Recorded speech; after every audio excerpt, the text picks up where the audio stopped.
Hello दोस्तों, आप सभी का स्वागत है आपके अपने यूट्यूब चैनल जंगल जी के क्लास में। तो दोस्तों, इस वीडियो में हम लोग क्लास 10th के बोर्ड एग्जाम के लिए इंग्लिश का मोस्ट इंपॉर्टेंट टॉपिक कवर करने वाले हैं।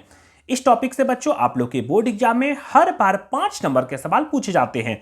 तो चलिए स्टार्ट करते हैं। इस वीडियो में बच्चों हम लोग देखने वाले हैं कैरेक्टर स्केच ऑफ मटिल्डा, फिर हम लोग देखेंगे बच्चों कैरेक्टर स्केच ऑफ होली, और लास्ट में देखेंगे बच्चों कैरेक्टर स्केच ऑफ अनिल।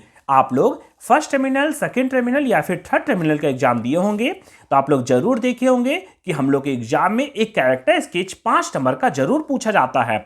और बोर्ड एग्जाम के लिए मटिल्डा, भोली और अनिल तीनों कैरेक्टर स्केच इंपॉर्टेंट है। इन तीनों में से एक कैरेक्टर स्केच आप लोग के एग्जाम में जरूर पूछे जाएंगे। तो इसको बच्चों हम लोग ट्रिक से याद करेंगे, इंग्लिश को हिंदी करके, ताकि आप लोग इसको आसानी से याद कर सके। एक बार वीडियो को पूरा देखिए, मेरा विश्वास मानिए आप लोग इसको आसानी से याद कर चुके होंगे। तो चलिए स्टार्ट करते हैं।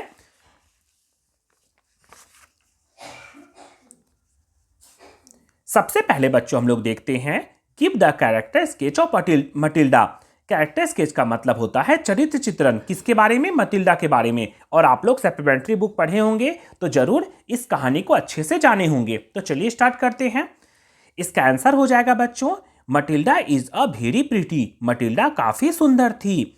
सी इज अ ड्रीमी वुमेन। वह स्वप्न देखने वाली महिला थी। ड्रीमी का मतलब होता है स्वप्न। She loves to be loved by rich man. वह अमीर लोगों से प्यार करने को प्यार मानती थी। यहां तक याद हुआ ना? एक बार फिर से जल्दी सा देख लेते हैं। Matilda is a very pretty. Matilda काफी सुंदर थी।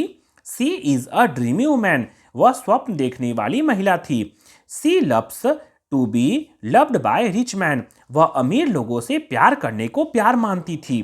यहां तक हो गया ना? फिर आगे, she has no hopes and no means to become known. Known का मतलब होता है जानना या फेमस होना। हॉप का मतलब होता है आशा, और मीन का मतलब होता है साधन। तो कैसे करेंगे? She has no hopes and no means to become known. उसको फेमस होने के लिए, मतलब उसके पास फेमस होने के लिए ना तो कोई आशा नजर आता था और ना ही कोई साधन था। काहे? तो आगे देख लीजिए। She is born in a family of clerk. उसका जन्म एक क्लर्क परिवार में हुआ था, मतलब साधारण से क्लर्क में हुआ था। सी देयरफॉर, इसी कारण से, marriage an ordinary clerk mister Loisel. इसी कारण से उसका शादी एक साधारण से क्लर्क मिस्टर लोइजल से हो गया था। नाम क्या था उसका? मिस्टर लोइजल, जिसके साथ शादी हुआ था। One day her husband bought home and invitation card. एक दिन उसका पति जो था वो घर में इनविटेशन कार्ड मतलब निमंत्रण पत्र लेकर आया। आप लोग कहानी सुने होंगे तो जरूर इसको जानते होंगे। यहां तक हो गया। फिर आगे कैसे बोलेंगे? They are invited to a minister's party. वे लोगों को मंत्री के पार्टी में इनवाइट किया गया था। यहां तक तो हो गया, वे लोगों को मंत्री के पार्टी में इनवाइट किया गया था। अब मटिल्डा देखिए क्या करती है। Matilda goes to it wearing the borrowed diamond necklace. Matilda क्या की, एक उधार, क्योंकि वो गरीब परिवार में जन्मी थी और बुलाया गया था मंत्री के पार्टी में, और उसका दिमाग में हमेशा चलते रहता था फेमस होना है, फेमस होना है। तो वो क्या की? तो यहां लिखा हुआ है, Matilda goes to it wearing, wearing मतलब पहनना, द बोरोड, बोरोड का मतलब हो तो उधार, डायमंड नेकलेस। वह क्या करती है? तो उधार एक डायमंड का नेकलेस मतलब हीरे का हार को लेती है और उसको पहनकर जाती है। फिर आगे देखिए, पढ़ते हैं इसमें क्या है। फिर यहां लिखा हुआ है, she is greatly admired by all present at the party. Party में जितने लोग प्रेजेंट थे सभी ने उसका खूब तारीफ किया कि बहुत सुंदर हार है, बहुत सुंदर हार है। लेकिन वो तो उधार लेके गई थी। फिर आगे लिखा हुआ है, सी लूजेज दिस नेकलेस। यह नेकलेस उसका खो गया। लूज का मतलब खो जाना। यह नेकलेस उसका खो गया। अब तो गरीब थी और उधार लेके मांग के पहन के गई थी और उसका नेकलेस जो था वो खो गया। फिर आगे कैसे बोलेंगे? She buys a new necklace and return it. वह एक नया नेकलेस खरीदती है और इसे रिटर्न करती है। यहां तक तो बोलना आसान था, लेकिन वो तो गरीब परिवार में थी। तो चलिए आगे देखते हैं कैसे बोले इसका। सी बाय अ न्यू नेकलेस, वह एक नया नेकलेस खरीदती है और इसे रिटर्न करती है। यहां तक हो गया ना? फिर आगे लिखा हुआ है, it takes them 10 years to repay the loan on it. इस लोन को, इस उधार को चुकाने में उसे पूरा 10 साल बीत गया। ड्यूरिंग द दैट पीरियड, इतने समय में मटिल्डा ग्रो एज अ इतने समय मटिल्डा कैसी हो गई? तो rough, hard and an old women. इतने समय में मटिल्डा रफ मतलब खुरदरी, हार्ड सख्त और एक बूढ़ी महिला बन गई। ये बच्चों 5 नंबर के सवाल आप लोग के पूछे जाते हैं, इसलिए थोड़ा सा इसको लंबा लिखना जरूरी है। इसको एक बार आप लोग वीडियो को स्टॉप करके एक बार पूरा कहानी को पढ़ लीजिएगा, बहुत आसानी से आप लोग इसको याद कर सकते हैं। चलिए अब जल्दी से देख लेते हैं भोली को, जो कि ये भी इस बार के लिए इंपॉर्टेंट है। अब आते हैं बच्चों हम लोग कैरेक्टर्स के जो भोली में। अब विश्वास मानिए इन तीनों में से एक क्वेश्चन आप लोग के बोर्ड एग्जाम में पूछे जाएंगे। अगर भोली से रिलेटेड कोई भी 3 नंबर का भी सवाल आएगा तो आप लोग इसको आसानी से आधा लिख लीजिएगा तो आराम से नंबर मिल जाएगा।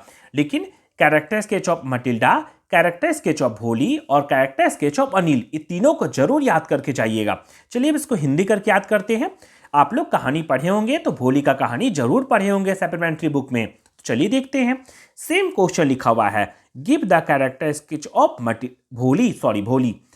भोली का चरित्र चित्रण करना है। तो कैसे बोलेंगे इसका आंसर? तो आइए देखते हैं। भोली वाज एक्चुअली सुलेखा। भोली वास्तव में सुलेखा थी। उसका असली नाम जो रियल नाम था वो सुलेखा था। सिंस हर चाइल्डहुड का मतलब बचपन में, क्योंकि उसको बचपन में everyone had been calling her Bholi. उसको बचपन में हर एक लोग भोली कहकर पुकारते थे, इसलिए उसका नाम भोली पड़ गया था। फिर आगे, she had fallen off the cot when she was a baby. जब वह बच्ची थी, फॉलन मतलब गिरना, ऑफ द कोट, कोट का मतलब होता है चारपाई। जब वह बच्ची थी चारपाई से गिर गई थी। जब वह बच्ची थी तो चारपाई से गिर गई थी। तो आगे कैसे बोलेंगे? परहैप्स का मतलब होता है शायद। It had damage some part of her brain. शायद इसी कारण से उसके दिमाग का कुछ भाग खराब हो गया होगा। हो सकता है उसके दिमाग का कुछ भाग खराब हो गया होगा। देन तब सी हैड स्मॉल पॉक्स। तब उसे एक बीमारी जिसको बोलते हैं स्मॉल पॉक्स, जो कि चेचक, तब उसको एक बीमारी चेचक भी हो गया। Her body was disfigured by the pock mark. उसका पूरा शरीर चेचक के दाग के कारण, डिसफिगर मतलब भद्दा दिखने लगा। उसका पूरा शरीर चेचक के दाग के कारण पूरा भद्दा दिखने लगा। भोली ऑल्सो स्टैमर। भोली हकलाती भी थी। इसको आप लोग बच्चों एक बार और वीडियो को रिपीट करके देख लीजिए तो बहुत अच्छा से याद हो जाएगा। मैं हिंदी करके पूरा याद करवा दे रहा हूं। भोली ऑल्सो स्टैमर्ड। भोली हकलाती भी थी। She was not wise and not beautiful. वह ना तो बुद्धिमान थी और ना ही सुंदर थी। ब्यूटीफुल मतलब सुंदर। बट हर एजुकेशन, लेकिन शिक्षा ने, brought a change in her personality. लेकिन शिक्षा ने उसके व्यक्तित्व में परिवर्तन लाया। पर्सनैलिटी मतलब होता है व्यक्तित्व, व्यक्तित्व में परिवर्तन लाया। अब क्या परिवर्तन लाया चलिए देख लेते हैं। सी नाउ न्यू। अब वह समझने लगी थी। What was good, what was bad. अब वह समझने लगी थी कि उसके लिए क्या अच्छा है और क्या बुरा है। हर फादर रामलाल। यहां तक तो हो गया ना। वह अब समझने लगी थी कि क्या अच्छा है और क्या बुरा है। चलिए अब आगे देखते हैं। Her father Ramlal. उसका एक पिता था जिसका नाम था रामलाल। अब आगे देखते हैं।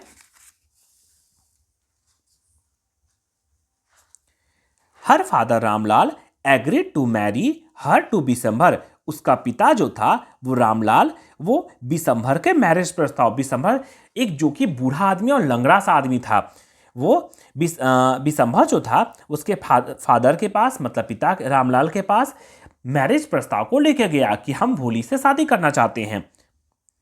But he demanded a dowry of 5,000 rupees. लेकिन वह दहेज के रूप में 5,000 रुपये डिमांड किया।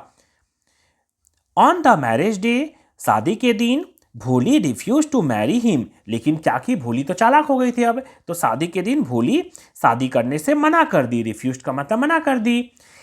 कैसे? तो चलिए देख लेते हैं। एजुकेशन हैड, शिक्षा ने, दस इस प्रकार, मैड भोली अ वाइस गर्ल।